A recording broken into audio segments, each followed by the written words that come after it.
Welcome to Solo, the single person's guide to a remarkable life. Your host, a behavioral scientist and bachelor, talks to leading experts and successful singles about living solo and living well. Travel more, make things, sleep in when you want to. Here's the playbook for the person who is unapologetically unattached. Now, please welcome Dr. Peter McGraw. Welcome to the first episode of Solo, where I speak to two friends, Julie Nirvelli and Kym Terrible, both enjoying the solo life. We discuss my proposed themes for the project, including how the podcast is pro-single but not anti-marriage, how future episodes will address more than sex and dating, why the ideal solo listener is anyone seeking to live on their edge, and how I will be building a solo community. An oxymoron, I know. Julie and Kym asked me some challenging questions about my life and intentions for the project. We address the need for self-care and the importance of living with intention. And we begin to address how single people should be building a team. I typically tape some bonus material for people who sign up for the solo community. For the time being, I'll be adding this bonus material to the end of the episodes. So stick around to listen to Julie, Kym, and I talk about the good, bad, and ugly labels that the world gives to single men and women. I hope you enjoy the episode. Let's get started. Welcome to the first episode of Solo, the single person's guide to a remarkable life. My guests are an old friend and a new friend, Julie Nirvelli and Kym Terrible, respectively. Julie was born and raised in San Jose, California, and earned her college degree from Cal Poly San Luis Obispo. She has lived in Colorado for 16 years. I've known her for 15 of those years. As a two-time business owner and single mom, Julie embraces her solo life. Kym is a writer, Reiki practitioner, and certified yoga teacher. She's a graduate of the University of Hawaii with a degree in English literature. She is 36, or as she likes to say, 30 sexy, single, and lives in Boulder, Colorado with her two dogs. Welcome, Julie. Welcome, Kym. Hi, Peter. Hi. And hi, 30 sexy. Hi, Julie. So, first episode of Solo. Very exciting. No pressure. I've told Kym and Julie that people often start at the first episode. And so it's like this critical episode. And I think that piece of information is going to backfire on me.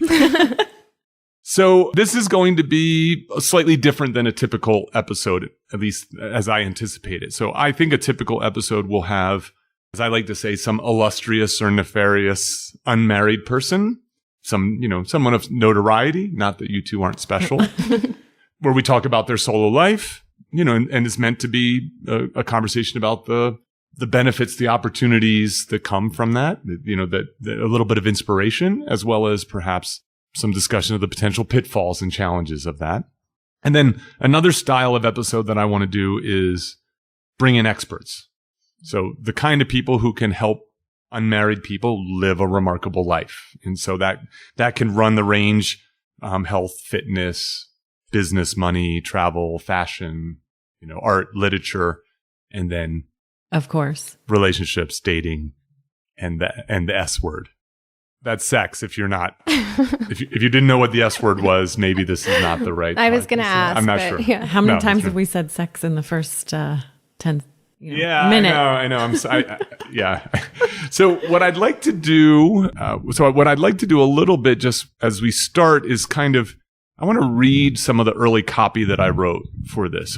So some version of this copy is likely to be on iTunes and my website, and some of it's likely to be in the voiceover intro to this.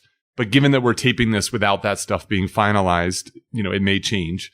And I just want to get your reactions to this. Okay. I mean, Kym is a serious writer, like a hardcore serious writer. She's a novelist. And if you want to critique my wordsmithing, feel free. Okay. But in general, I'm looking for the ideas.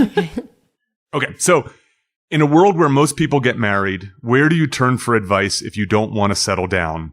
For now or forever? Solo is the single person's guide to a remarkable life. Welcome to the podcast that explores how being single affords you the opportunity to be adventurous, make art, start a business, travel the world, get in shape, or simply sleep in when you want to. Dr. Peter McGraw, that's me, a bachelor behavioral scientist and humor researcher. I'm not sure about including humor researcher in this, frankly, but it's in there right now. Well, you are. Interviews unmarried men and women living remarkable lives and assembles advice from leading experts. So what do you think? Are we on to something here? What's missing? What should I add? I think we're definitely onto something. I think it's an interesting topic and not one that I've seen people talking about, where the feel I get for this is it's living a more intentional life as a solo person. So thinking about decisions you make, actions you put into place, and things like that in your life to have a more robust life as a solo person. Yeah, I don't think there's a lot out there for bachelors or single people that spans beyond dating and relationships and sex. So to have something where it talks about, travel and finances and how to spend your free time creating a life that's going to be textured and rich for yourself is something that there's not a lot of resources for right now. And in many ways that's my goal for this podcast, is that if you think about it, in a world where most people get married at some point, and where sort of the world sort of assumes you're going to get married at some point, that's a major goal. And where you look, everything is kind of, gently or not so gently pushing you towards that place. Well, now a lot of the advice and a lot of the resources out there, the undercurrent is that that's the goal, or that's where you are. And when you remove that, again, as I said, temporarily or permanently, well, then it opens up possibilities. And then I believe it requires a different way of thinking. Mm-hmm. Now, that's not to say that everything that we talk about is going to only be helpful to single people. I mean, the goal is really living a remarkable life, and doing these things can, whether you're married or not, do it. But the idea is that an unmarried life provides opportunity. So time, energy, perhaps money, space, resources, right? That can be dedicated to this. And, a little bit of a nudge to get people to sort of think like, oh, what could I be doing differently? When I look around at my friends and I look at my parents, and they're not thinking like that because they're living a more traditional, they're kind of walking a more traditional path. Right. And not just floating through life as waiting and hoping. Right. And not taking charge or taking action, or I'm going back again to that intentional piece of being intentional about what you're trying to accomplish. I want to talk about some themes that I've jotted down some ideas, some themes for the project, and I want to get your reactions to them. Okay. And I think we have some questions. Yeah. But go ahead. I have like 4 pages here. I'm just itching. I gave Kym, Julie some homework, and they really did their homework. So Kym has a sheet with like highlighted questions. It's color-coded. By importance. There's blue, pink, and yellow highlighting on this. So she outdid me. I'll go quick. Yeah, yours are on your phone. So let me talk about these themes, and please weigh in and give me feedback and so on. So one thing is that I want this to be a positive view. It's a positive project that is to celebrate unmarried life. But just because it's meant to be sort of unapologetically positive, like I am done apologizing for not wanting to get married. Mm-hmm. Like I have stopped that long. I've stopped, like I no longer enter a conversation making excuses, and I'm happy to highlight the reasons why it's good for me. That said, I also don't want this project to be anti-marriage, right? So I don't think that those are mutually exclusive. I think that this is I like to say this in the same way that some people like Italian food and some people like Indian food. Just because you like one doesn't mean the other one's bad. You would never convince someone who likes Indian food that they really should like Italian food. And by the way, frankly, almost everything in life is like that. You know what I mean? Some people like art and some people like numbers, and you're not going to get very far trying to convince the other that they're wrong about it. And so what I want to highlight is that I think marriage is a great path for many, many people. I think it's a little overprescribed, but it's like, let's just give people an alternative and let them choose what's best for them instead of marriage as the default. Right. But I think anything you're going to talk about for the most part on here is going to be something of value to both ends, you know? I think that's true. Yeah. And look, with the divorce rate at 40%, even those married people might find them some solo at some point. True. So yeah, that's true. I mean, this is kind of lifestyle based, right? So when you're talking about health and fitness, that's or your stylist, or Kym. So the other one is I want this to be inspirational. I want people to get ideas that they wouldn't normally get. Just even this idea that life is not happening to me, I'm happening to life, which I think is your intentional idea. And so I want to suggest opportunities. I want people to think about that. Another theme is this notion of stretching oneself. Is that, I like to say that anything worth doing is going to be difficult, right? So if it was easy, everybody would do it. And then thus it wouldn't be worth doing.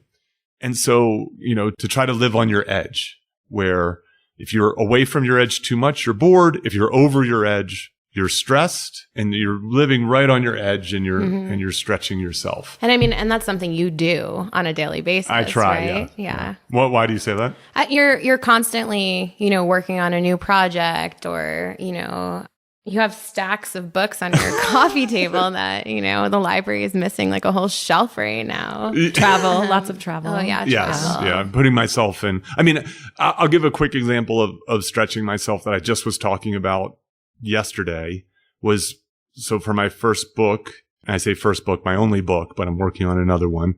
For one of our chapters, we go to Palestine. We go to the West Bank, my co-author and I, to look at humor where you least expect it. What we don't say in the book is that I was in Israel and I went there on my own to check it out, kind of thing.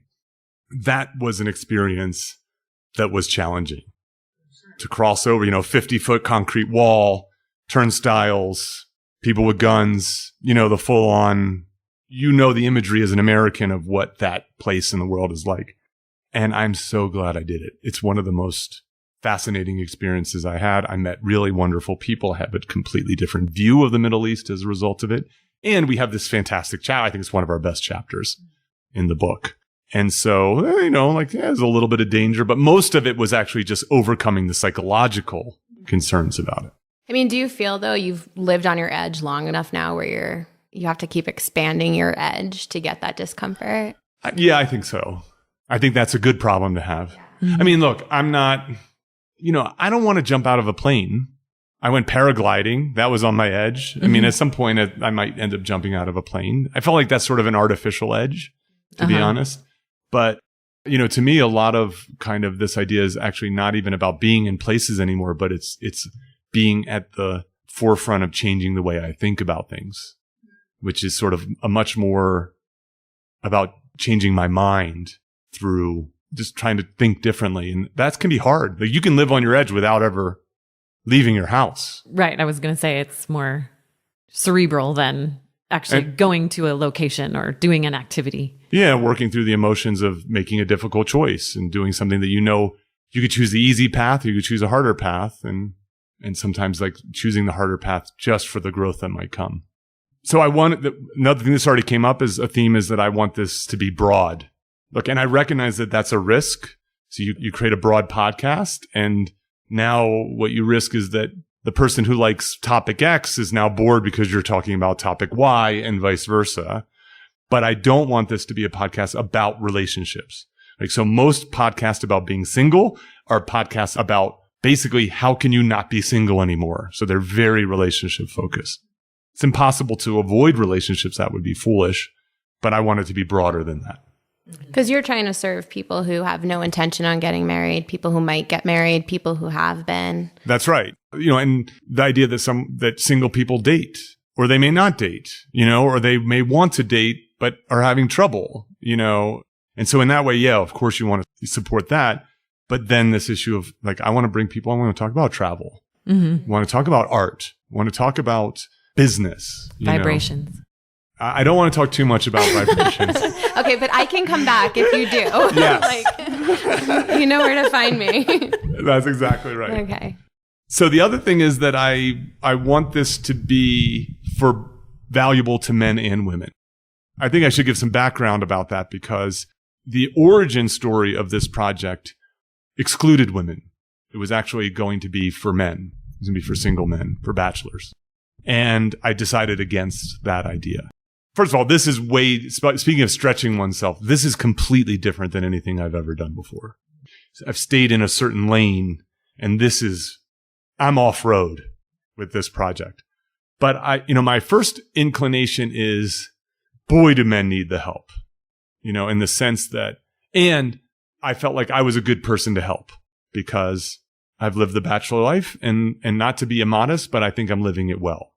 And I've done a lot of hard work though, to make sure that I live it well.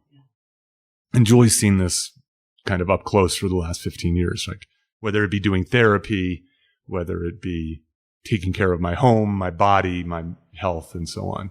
Owning that you don't want to get married. That's right. And you were always forthcoming about that, but he's very forthcoming. I have a story I could share about that. Do you want to share it? Yeah, why not? So for those of you just joining us, I met Peter. We were actually out on a date. And I like to say it's our second date. He says it's our first date because the first date was a meeting, right? That's a coffee meeting. So I made it to the first date through the first round. Why don't you tell them what you wore to the meeting? Oh, okay, let me tell you what I wore to the meeting. It was a Saturday morning at 9 a.m.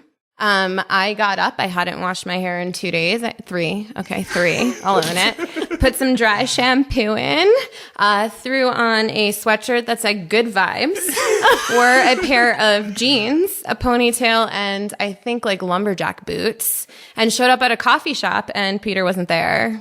But you had, I guess, left and then come back or something. I don't know. I couldn't find you when I got there. Yeah, I was around. Yeah, so I wore that because I was like, you know what? I don't really care. I'm not going to put that much effort into this. I was like, okay, this is, And then it turns out he's this wonderful, great man, and we had a really great conversation. I was dressed nicely. He was. You always dress nicely. He's always dressed nicely. Like his lounge clothes are like, my formal wear.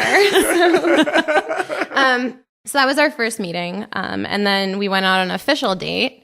We went to Bar Taco in Boulder.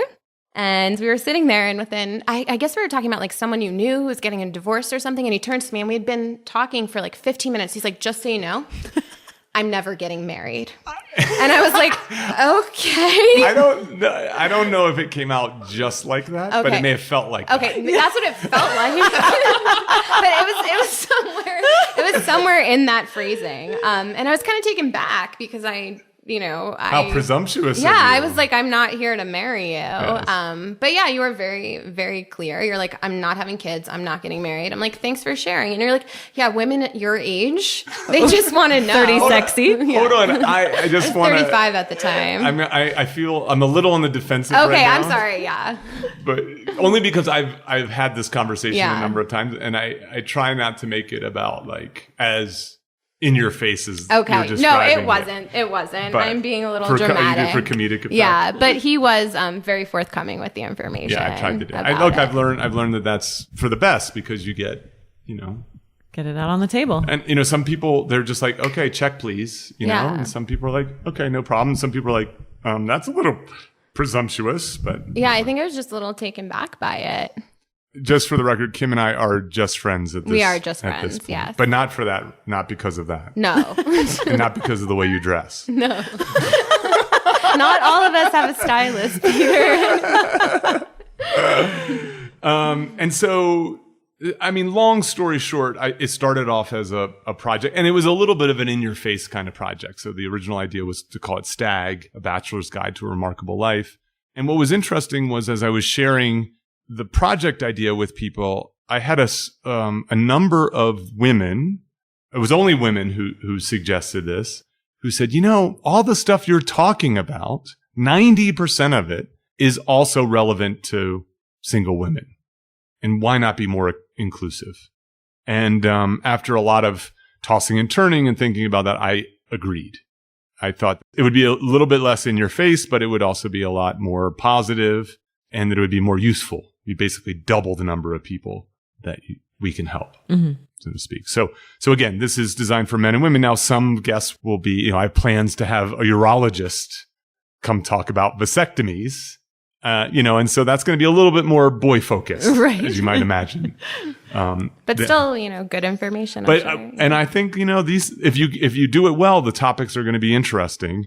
And actually, what was interesting was when I showed the original Bachelor idea to women, many of them were like, "Oh my God, I want to listen to this." And so there is I think that this can be more unisex, even when if we're talking to a gynecologist or a urologist or whatever it might be. It's informative. Indeed. That's the plan. And then, I am going to have guest hosts. So the idea is to have multiple perspectives. And so it's not just me as the male host. So that's one way I think to try to balance it. And then the last thing is, and I'm not exactly sure how this is going to happen, but I think it would be nice to try to build a community around this idea. So I think that's a good idea. Yeah, I think there's so listening is fine, but wouldn't it be great if then like-minded people could, like we were hanging out before, you two had never met each other before. Right. You have a lot of overlapping interests given your choices in life. Right. Yes. And so the idea can be that, can I find a way to bring a community of people together? Right. And so maybe I don't know if that's going to be a message board. I don't know exactly how that's going to play out, but I do like that idea of community focus, because especially if you are solo, friends become even more important. Right. And so why not walk the talk? I see a party in your future. Ooh. That's a fun idea. I think that would be awesome. Yeah, that's a fun idea. So reactions to that before I turn this over to question time? No, I like the idea of having, some sort of communal support system, because I think so much of, who we're around, family members get married, friends get married. There's not a lot of, at my age, I don't have a lot of single friends left. So I don't feel like I have the support that I'm really looking for to be like, yeah, you can be single and still enjoy your life and still have this valuable, rich life. So I think it'd be amazing to have some sort of community. Yeah, it'd be nice. Look, I think people are looking for this. Reddit is filled with, subreddits that are basically people doing this kind, like leaning on other folks to have questions answered. And, and for as much of a cesspool as parts of Reddit can be, it actually can be a really wonderful, supportive place. And so I don't know where that'll be, but I think this idea of message boards, it seems so 90s, but I think that it's still valuable to people. And if you just wait a few years, your married friends will be single. I know. Well, that's what's happening now. That's what's happening. I'm like, oh, I went to your wedding. I'm not being cynical. I'm just statistically speaking. It happens. There's these cycles, absolutely. right? That's right. It happens. Yeah. And I'll be your friend. Okay, perfect. I love it. Okay, so I say this with a little bit of apprehension, but I did give you some homework to prepare some questions for me. I'm usually the one doing the questioning. Yeah, you look a little nervous right now. So because also you two have inside info. Yeah. Just remember, this is supposed to be good for the listeners. Right. Who wants to go first? Well, you have 4 pages worth, I do, so but I'm you not should kick it off. all. So I just want to, I just want to kind of talk about when was it that you realized that the bachelor life was for you? I'd say there were 2 times in my life that I seriously thought I was going to get married. I've had a number of, not super long, but longer term relationships that were, I think, very healthy and fulfilling. But there were two times where I thought I am going to marry this woman. I'm sure I said that. I certainly thought it to myself. And in both cases, it did not work out. In, I'll be honest, in heartbreaking fashion. And what was interesting, though, was in the ensuing years after the second one, I had this realization, which was, I really like my life. And that I didn't even regret that it didn't work out. Actually, I think, I don't know about the first one, but in the second one, I think we're both better off having not married each other. We're still friends. And we have that kind of counterfactual world. She went on and married and had kids. But I just had this thing, which was just like, if this doesn't happen for me, that's not so bad. Then, it's like I have a career that I love. I have friends that I adore. I have adventures, excitement. I'm not a lonely person. So I'm not a naturally lonely person. I had some loneliness issues when I was in college. And I think I have a good dating and sex life. You know what I mean? Like, it's not, it has ups and downs and all that kind of stuff. But like, I didn't feel that wanting in the sense that I need something to fix my problems, because actually my problems at that time had nothing to do with my singleness. My problems at that time, this is, kind of late 30s, very late 30s, early 40s. My problems were, I had some career issues at the time that I needed to get sorted. I had a bad back that I needed to get sorted. And I had a very difficult relationship with my mom, and I was her primary caregiver from 2,500 miles away or 1,500 miles away. Adding a wife to the mix doesn't solve any of those problems. And so I got to work on those issues rather than the normal, like, let's find a lifetime partner. And so once you start going, wow, man, my single life is pretty damn good, then it's not something you have to do. Then it would be something that you might want to do. And then that sort of slowly evolved, which was into this idea that I have nothing against a long-term partnership. I wouldn't turn that away. It just became, I don't want to get married. I don't want to stand in a church or a courthouse and sign the certificate and do this thing, especially because I just really didn't, I've just decided I don't want to have kids. And now I feel like I just don't really even want kids. It just wouldn't even be like a good decision in terms of how old I am. And I just don't want to be 70 with a kid in college, So that's when it happened and how it happened. It didn't have to do with being, some people get so badly hurt that then they just can't even open themselves up to that. And that is honestly not the case. Like, I like women. I love women. I like relationships. It just was like, I just don't think this solves my particular set of problems. And, sorry. Please, yeah. I think that, like you were talking about earlier, it's just what people do. And I think you naturally question norms and things and behaviors. I mean, that's your background, is why do people behave this way? Why do people make those choices? The unstated assumptions that are in the world. Right. So consciously thinking, wait, does this make sense for everyone? That's what society says we do, but why? And then really kind of, am I right? I mean, having known you, we haven't talked about that issue specifically, but it sort of seems like you would have just questioned that. And why do you do this? So I like this. This is a very brief story.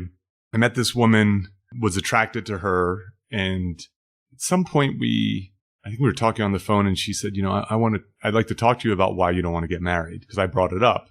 It wasn't even on a first date. It was early. And I said, yeah, I'd be happy to talk about that. And so we met at one point, and she says, so why don't you want to get married? And I said, I just want to point something out. I'm going to answer the question, but I want to point something out. Do you think it would be peculiar if I asked you, so I really want you to tell me why you want to get married? Mm. And to her credit, she goes, oh, I see. Mm-hmm. It's funny, no one ever asked that question. Right. Well, because I think it's just understood. You want to get married because you want companionship, or you want a family, or you want to blend your life with someone else's. You don't want to die alone. Exactly. Yes, all these things. Although one person always dies alone, as an aside, mathematically. But 50. You want a 50% chance that you die alone. Not if you're a woman. That's true. That's right. It's like you higher. ladies have like an 80% chance that you'll die alone. How great. She's like, great. We could remarry after he dies. Okay. So good. Yeah. Okay. So I'm just wondering, in terms of relationships, do you feel like you're still looking for the same qualities and connection in a relationship as someone who is looking to get married? No. Okay. I have a much broader. So the term in attitudes research is latitude of acceptance. So I'm able to enjoy the company of people that, even if in a hypothetical world when I would want to get married, I would never marry, and I can enjoy their company because that's not the goal. Mostly all I need to do is just enjoy my conversation with you. If we enjoy conversation, then, so I actually find that I have a much richer array of interesting experiences as a result of not wanting to get married. And I can relate to that too, because I've been on dates before where if someone makes some sort of a comment where I would think, oh, if I was looking for a relationship, that would be a deal breaker. But I'm just looking to meet interesting people and have interesting experiences and conversations. So what'd you say? Latitude of acceptance. Latitude of acceptance is wider. Yeah. It's wider. And that completely makes sense. And what could happen as a side effect of that is then where you might eliminate somebody early on for a few comments they've made. Like making fun of your denim shirt.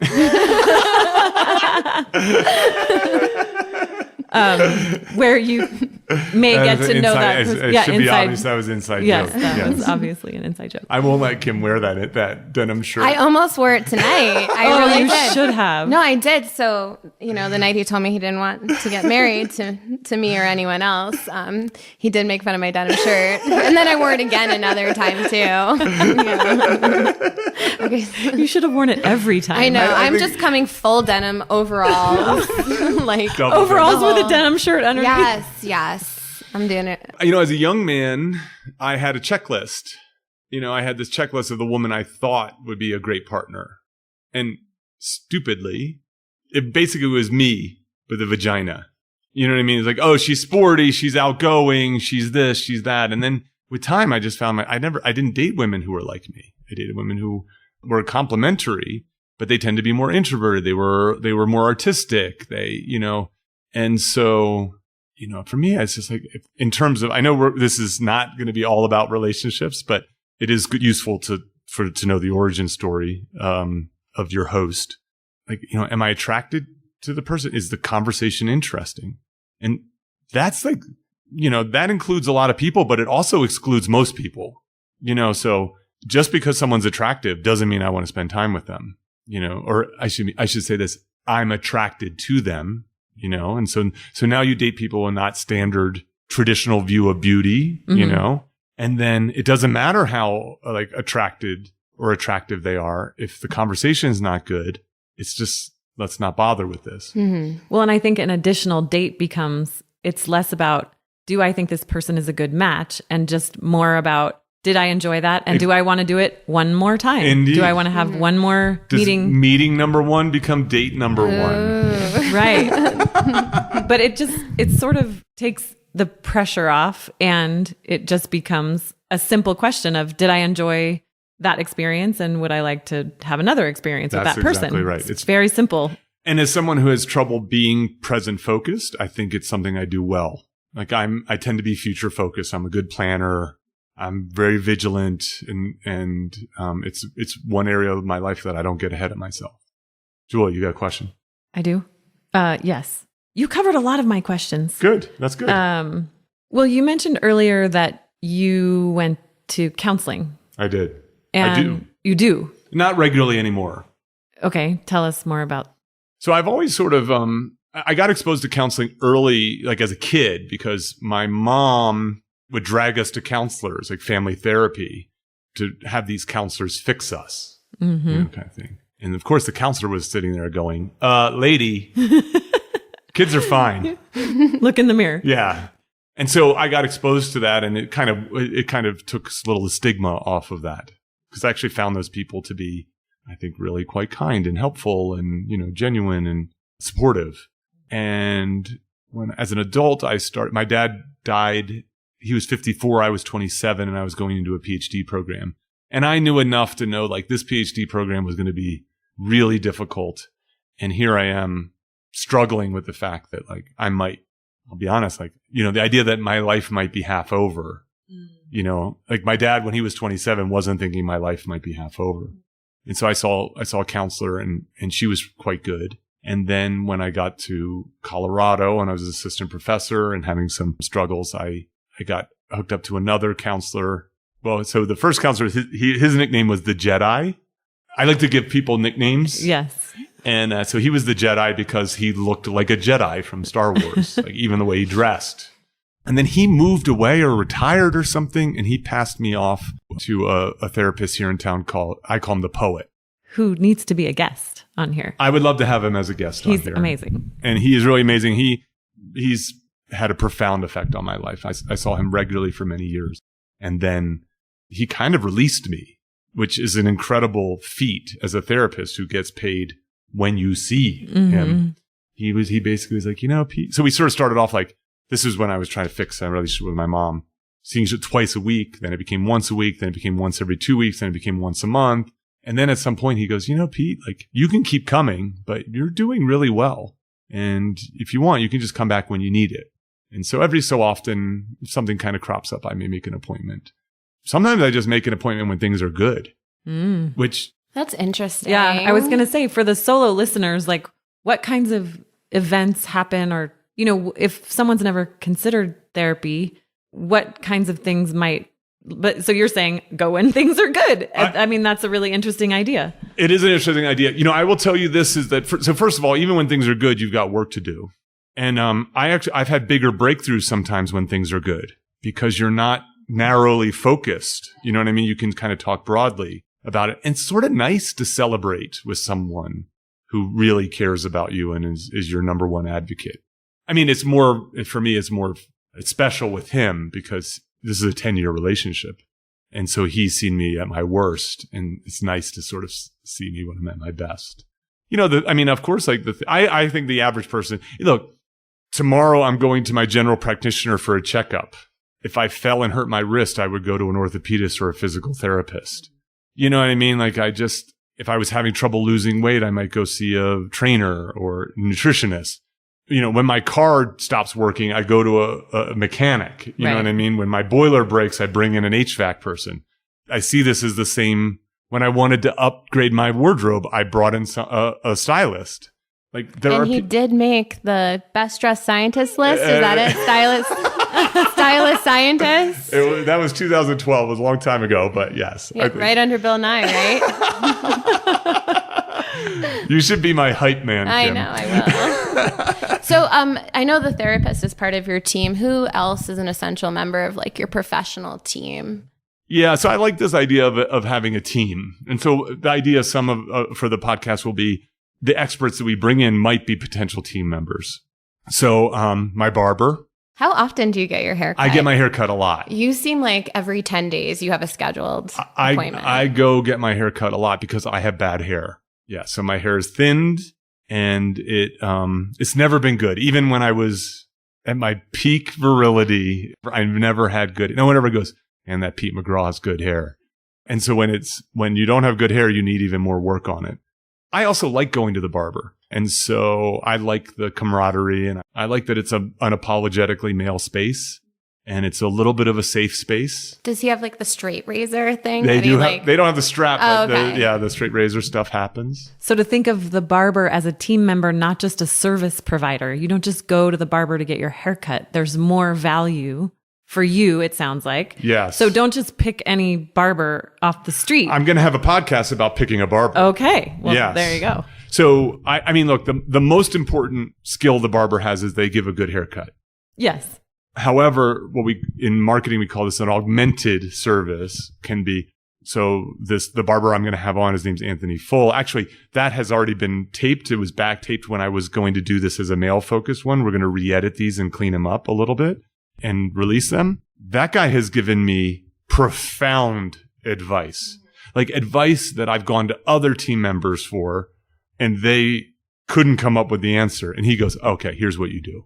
The man has cut a lot of hair. He's talked to a lot of men about their problems. He's a wise man. Right. And unlike a therapist, he can just tell you what to do. And there is something sometimes being told what you need to do that can cut a lot of time, from that process. I mean, I feel like it's the same for women. I go to see my hairstylist. I see her probably twice a year, but I tell her everything. It's like you sit down in the chair and there's no filter. Yeah. Right. All the nitty gritty details she knows, she hears, So if that person can cut a good head of hair and then also, even if they're just a good listener, that's valuable. And then if they can reflect back stuff to you, boy, that's really nice. Right. Yeah. Let me think. So I consider my friends a team. I was going to ask about that. Yeah. I work very hard to cultivate relationships with people both close to where I live and far away. I talk on the phone a lot. I have relationships with people I haven't seen. I see very almost very rarely, once every few years. And we feel close because we talk on the phone. We keep current kind of thing. And I have friends for different things. I call people depending on the problem that I have. And they call me depending on the problem they have. Or the story you want to share. Or the story they want to share, or whatever it is, Right. kind of a thing. I want to be sensitive to the fact that not everybody has resources. So I grew up poor, and I didn't really make good money and have a handle on like true financial freedom until rather recently. Now that I have it, I feel like I can have a bigger team. Mm-hmm. So like I wanted to improve my wardrobe. So I hired someone who I'm like weird dimensions, and so buying stuff off the rack, things look like they swim on me. Because if I want the sleeve length to work, then now it's billowing under my armpits. And I think that's been a really good investment. Yes, I feel better. I'm more confident. Life's more interesting. I think wearing clothes, I think fashion is basically you're wearing art. And I think that's exciting to do. That stretched me too. Because getting a guy to wear clothes that fit is a surprisingly difficult task because it feels uncomfortable at first. I'm kind of blanking on other potential team members, but therapist. Money Amy. Oh, yes. I have a financial person. Who has a nickname? Her nickname is Money Amy. She will be on the podcast also. She's fee-based, so I pay her by the hour, and she has been with me for 15 years. As soon as I got here, I sat down with her, and we've started making plans, and I continue to consult with her whenever I have big decisions. There, I think that's a critical one. So aside from your essential team members and friends, do you have like a lot of groups that you go to, or? Not a lot. I actually think that that's a nice idea for people to do. I get on Meetup sometimes when I'm usually in a foreign city. Okay. And I usually look for a writing group. I'd say the only group that I'm a regular part of now is a bi-weekly writing group here in Boulder on Saturday mornings, which I actually really enjoy that experience. I actually think things like that are useful. I'm not a big go to a group thing kind of person. But for single people looking to connect, I think it's great. like book clubs, Yeah. I'm in a book club. It's a 2-person book club. Right. It's the world's best, smallest book club. You don't have a lot of scheduling conflicts. It's pretty easy, and we can agree on the books. And I will tell you this. When you're in a 2-person book club, guess what you do? Read the book. Yes. And so we have these rich conversations because we come to it super, super prepared. We sometimes read 2 books. Is it nonfiction? Do you guys read nonfiction? Don't say it like that, Kim. Oh, I'm sorry. She wrinkled her nose. He reads the academic stuff, I'm sure. Maybe you should stretch yourself and read a nonfiction. I've thought about fantasy? that. I mean, a fiction. That's what I meant. Yeah, she moved away, so we actually, this book club is actually defunct. We've talked about doing that. It might be, but we would, we made it an event. We would go to brunch and have cappuccino and eat a good meal and talk about life. It was like a full experience there. So what else you got? Well, let's do a few more. Let's not do too many more, just in keeping a look at the time. So you've often talked about what it means that your goal is to live a remarkable life. And I was just wondering for you what that means. Boy, she's after those hard questions. Yeah. Yeah. I actually sort of think of there's this kind of, I don't know, I think it's a real thing. I use it as a joke, which is like the Supreme Court was trying to define pornography. And the definition was, it when you see it. That's nice and ambiguous. Yeah, indeed. And I sort of feel that way about so for me, a theme in my life is autonomy. And so that notion of autonomy, of independence is big for me. And so that shows up, for instance, with regard to financial freedom. So, a lot of people want to build wealth because they want nice things, because they want to go on fancy vacations and so on. I've always wanted to build wealth, i.e. create financial freedom, because of what it will allow me to do. That is that if I ever wanted to retire from my job because I got sick of it, because if I didn't want to do something, I could afford to not do it. I could turn down work that I didn't want to do, that if I found myself in a situation that I needed to get myself out of, I could afford to do it. I didn't have to suffer through it in any way. And then what I realized was, wow, this provides me the opportunity not to avoid bad things in life, but now I can approach good things in life. And so I could use this money to fund. So for example, my other podcast doesn't make me any money. It costs me thousands of dollars a year to do that podcast. And I'm happy to pay that money because I have it and because I find that to be a really fulfilling, rewarding, enjoyable experience. And that podcast feeds lots of other ideas and projects.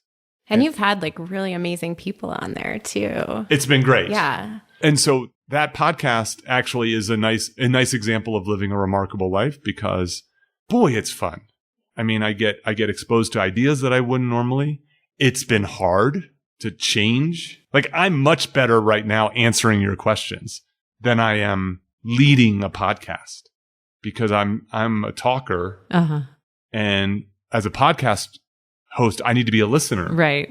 And so it stretches me to do that. Like, I'm a better person as a result of doing that. Like, I think that's a remarkable thing to try to do late in life. Yeah. So for those of you out there, go listen to I'm Not Joking with your host, Dr. Peter McGraw. You are the best hype man I know. So I can't actually, I will say this, like, I take pride in being really fit and robust and being able to work long hours when I want to and being able to still run fast when I need to, and that I'm not ashamed of how I look in the mirror.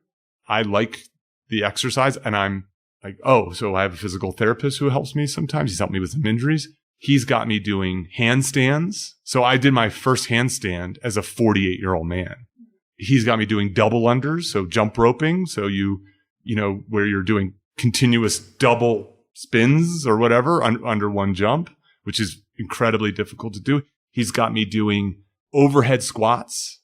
So I'll put it in the exhibits, but like an overhead squat is one of the most difficult barbell exercises you can do. You're basically extended fully overhead with your arms. With weights. And you're squatting down. While your hands are above your head. Yes. And even doing that, just when I first started, I couldn't even do it with a bar. I had to use a PVZ pipe and I had to put it up against a squat rack to do it.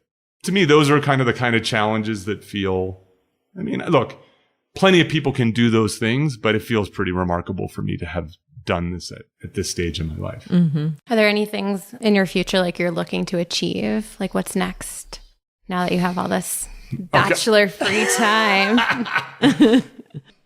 Actually what's interesting is my goal is to have fewer goals. Like, I'm very much of a goal person. I have a 10-year plan. I have to-do lists and so on, where what I want to try to do, I have a sabbatical coming up, so I have this luxury, which is I just kind of want to work on the projects that I want to work on. And when I'm done at the end of the day, I don't have to assess how much closer I am to the goal. So I'm being much more process focused and less outcome focused.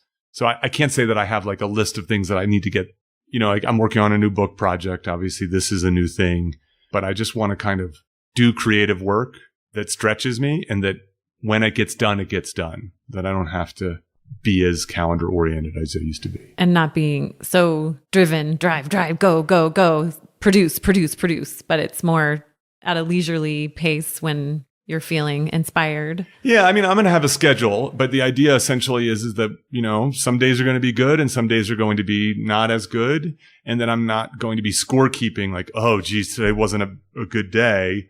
Now I'm behind. Right. From this arbitrary goal. And you can sleep in when you want to. I don't know if I'm going to be doing a lot of that, but it'd be a nice test. Just from knowing you're a very habitual person. You have a lot of habits and I think routines. I call them rituals, but yes. Okay. Ritual sounds like it does. So way less anal retentive. I don't know. I think there's a big difference between habit and ritual. I think habit is something you just do, and ritual is something you do with intention. Yeah. So yes, they're probably ritual. Okay, fair. So what are those things? Like, what does a typical day look like for you? I think we'll end on this question. Okay. So I think there's actually a good lesson in here, and at some point I'm going to have a friend and colleague who does research on habits on, because I think that habits or rituals are kind of the secret source to success. Unless it's pulling 5 decks of tarot cards every morning, you can cut that out. Yes, indeed. Luckily, someone's only down to once a week. Yeah.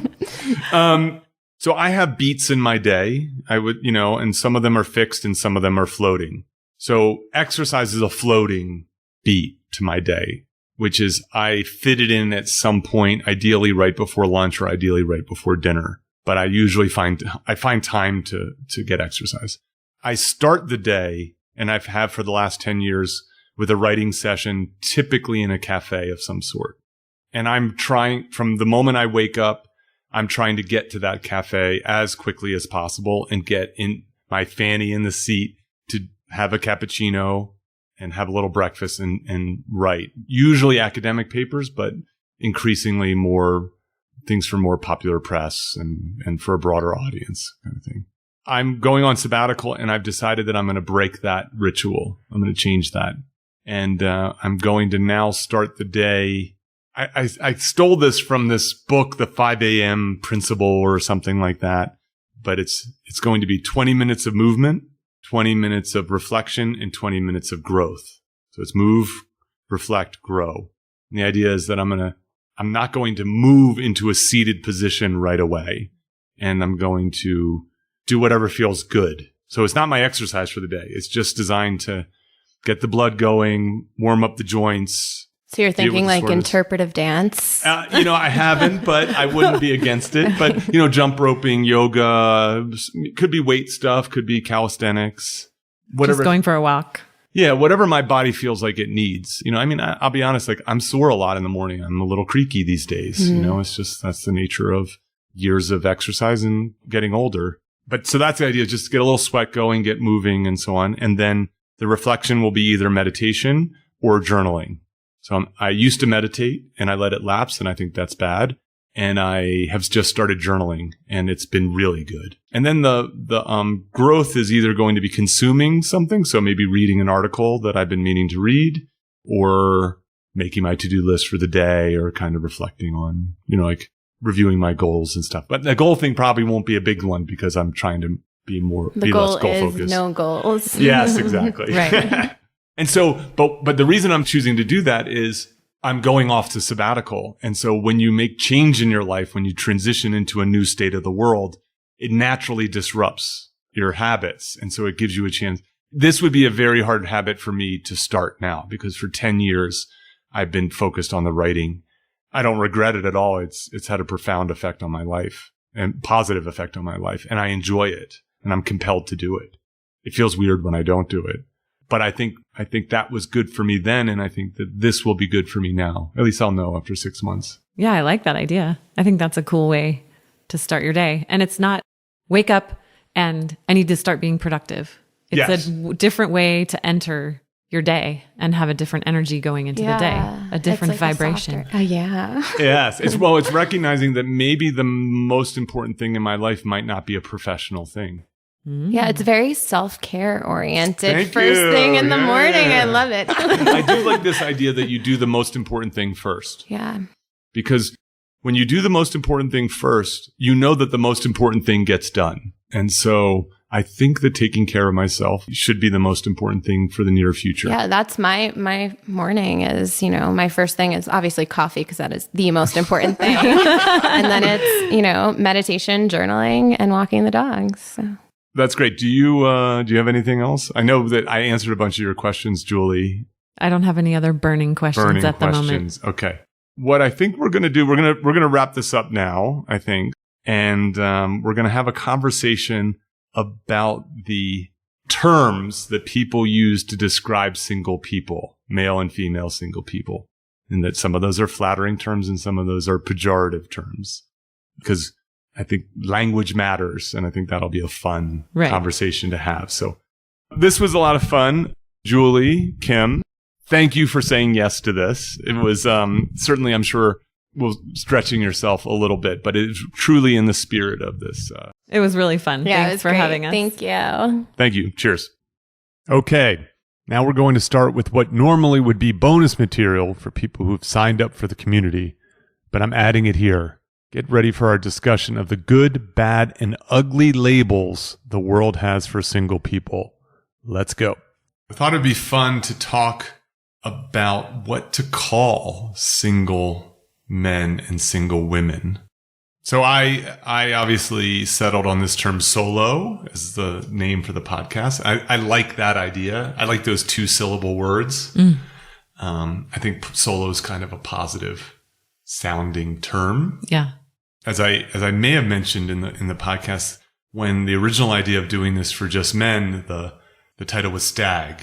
And I liked that because the definition of bachelor is an unmarried man, obviously, but it's also a male animal without a mate during breeding time. And so that idea of stag, I thought, was a nice image of that. Now, of course, the obvious thing is for an unmarried man to be called a bachelor. Right. And so so do you know who first used that term? Not ABC or NBC. No. Whoever does The Bachelor.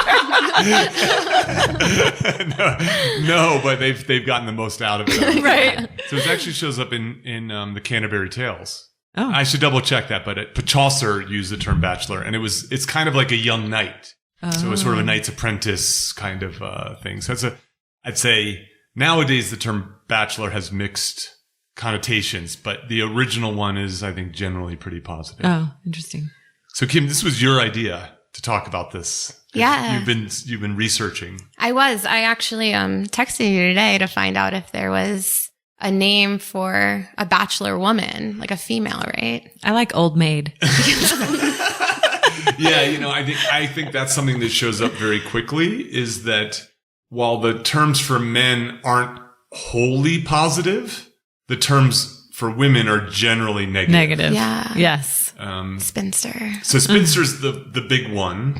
And I actually have an ex who we had like a long conversation about this notion of spinster. There's a book called Spinster that came out recently, and I would like to get the author on the podcast. Oh, that'd be awesome. Yeah. And what's cool about the book is, like this podcast, it's a largely positive view of single women, of women who never got married. And it's a historical account of kind of great spinsters throughout history. And what they've done. What they've lived. And let me just tell you, they lived remarkable lives. Uh-huh.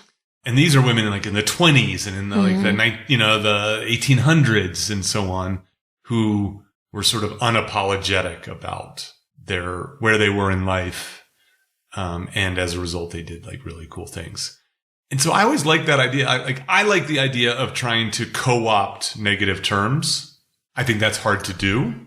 So you've seen this in the African American community with the N-word. Using it as a term of affection for friends, using it in music, the idea that you can rob its tenacity in the world. I can't get anyone behind spinster though. You're not gonna hear any rap songs with spinster in it anyways. But in any case, that's the obvious one. Mm-hmm. In my original research, I was looking at men, of course, and I think one of the really fascinating things about unmarried men is they're often referred to in animalistic terms. Mm-hmm. The notion that they're animals.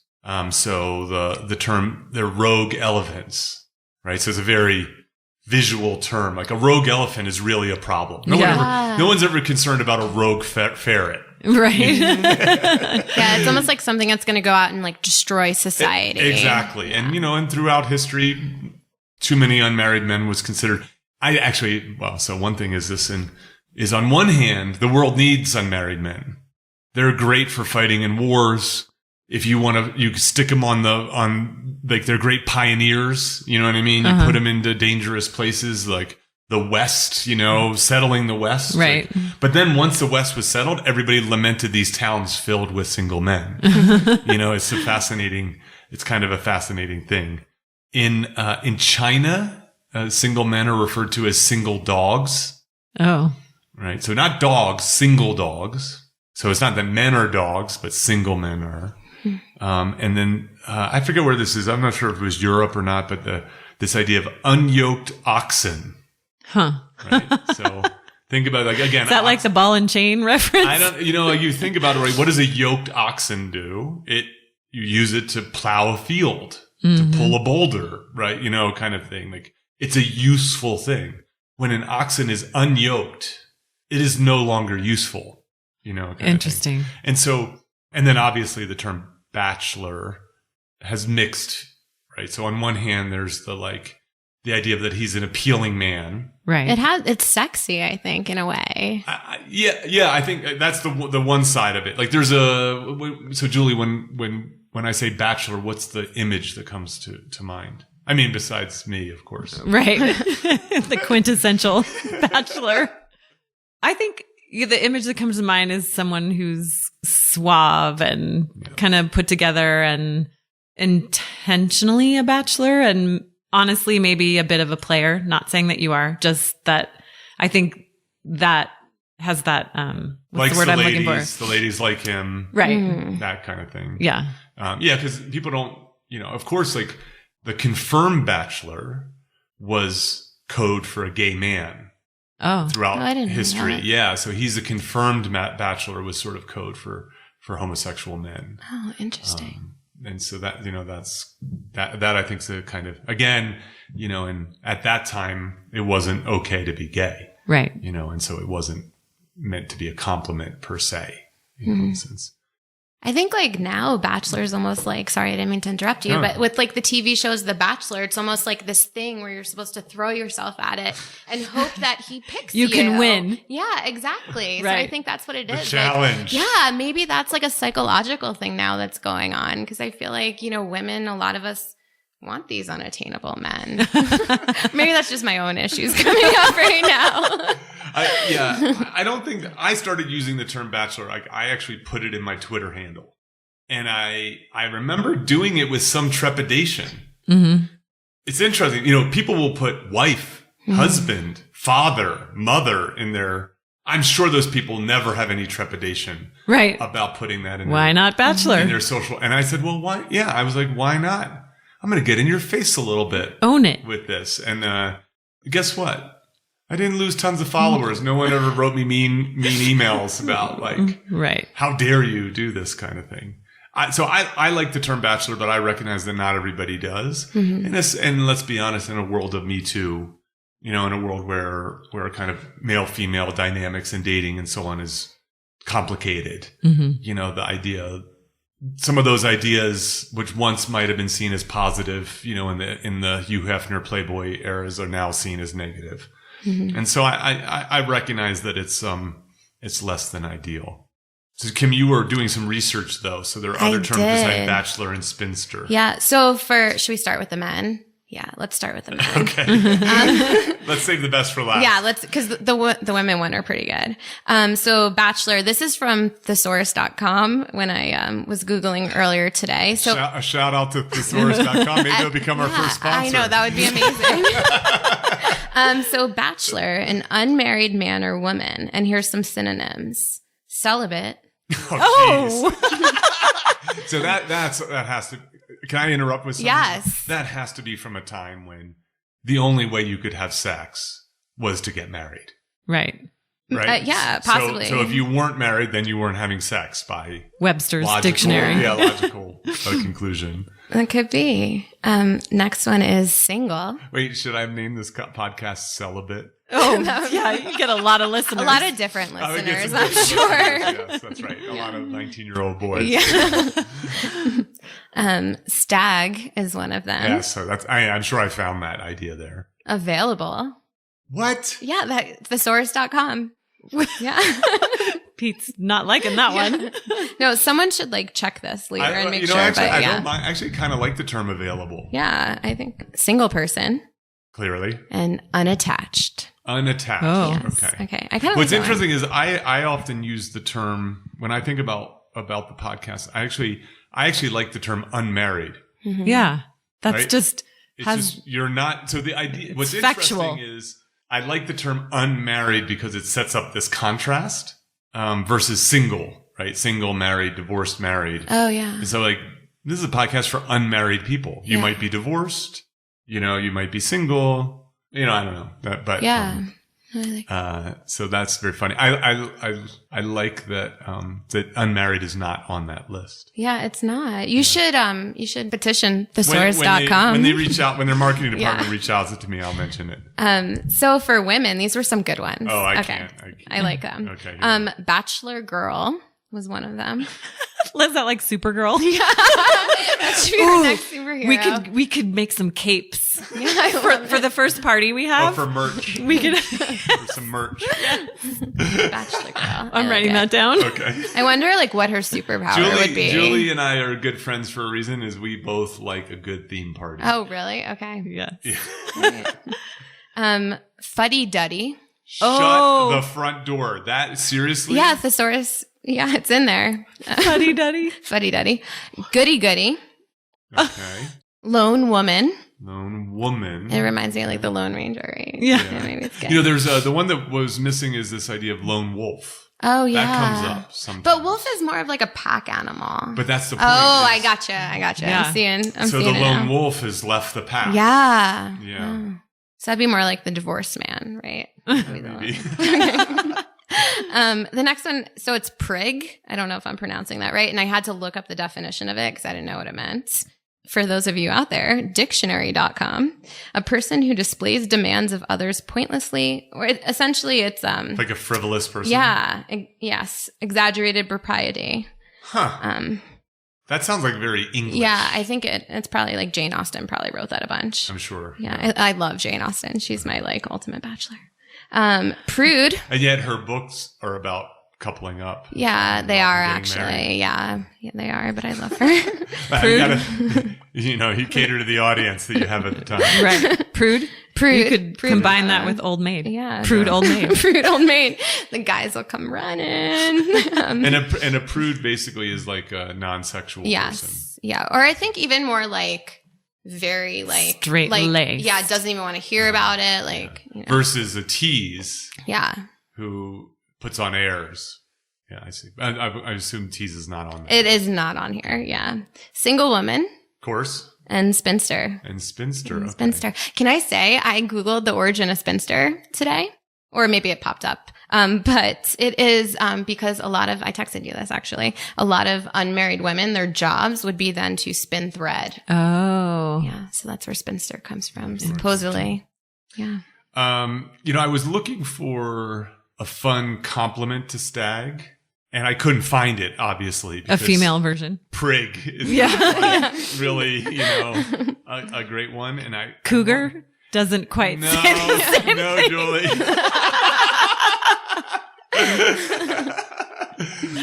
And I wanted to do vixen. But the definition of vixen is not becoming.